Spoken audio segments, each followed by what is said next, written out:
So I'm now at the Palit booth. We are here to showcase some of their very nicely designed, very interesting cards. Well, these cards are not exactly new because we already seen this one, the wave design for the 90s, 80s and 70s, as well as the all black cards for the other cards. Show you a bit first before I jump to the special one.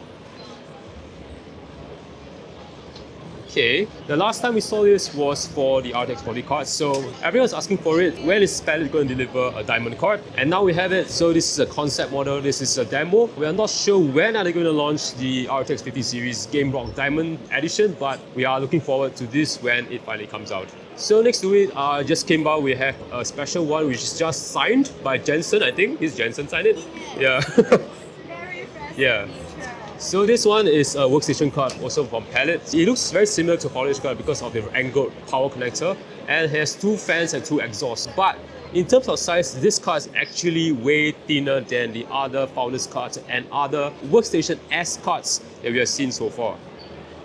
It's very nicely detailed, very simple but very functional compared to the diamond card that we see over here. So I've talked about this card last year. This is the Palit X Link Plus. So this is a full custom water-cooled card. If you have not watched this, make sure you check out my channel, I'll link it up above. Guy is not here today, but if you are looking for a full covered, a very powerful water cooling solution, this is something to look at.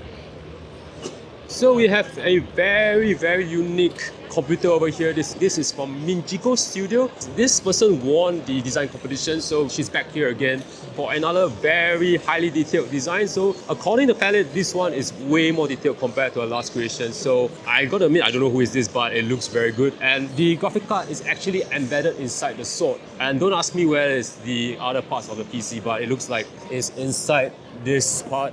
It looks like the exhaust, so yeah. Palit also allows you to have very custom designs for your graphic cards, so you can see that multiple layers for you to have different backing for the top as well as the backplate for your graphics card. So according to them, you can also mod it. So we have something here from Doom the Dark Ages. So they have come out with a Hell-esque, the main guy who goes around killing people with his weapons. So you have it over here with the chains together with the AIOs. If you are a very heavy FPS fan, someone who loves Doom, you can get something like this one.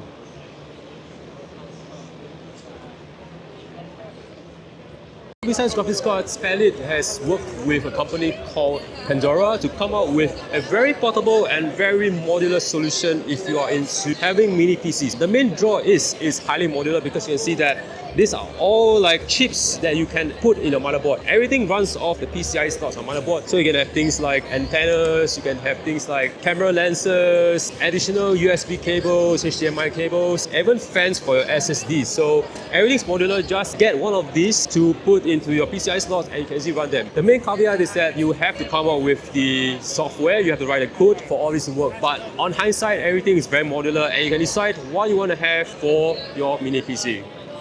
There are many functions for the mini PC. As over here, we have things like paper flow and heat map analysis, smart sea patrol for ships to not collide to each other, smart farming. Farmers can know in real time which grape is good, which grape is not good, as well as smart drones for, I guess, for reconnaissance and for search and rescue. So the main cool one is the people flow heat map analysis. So we have actually, cameras installed in the entire booth. So this device in real time can tell you how many people are there in the booth at one time. You can see the heat map. Now there are a lot of people clustered around the LED plaza. You can also see over there. So spike on top is when Jensen was around. So that's when most people are around. So today when Jensen's not around, we can see less people around. So this gives you real-time data as to how many people are there in one given time in the entire booth. So there are more people running right now. So I guess you'll start to see the graph start to spike really soon.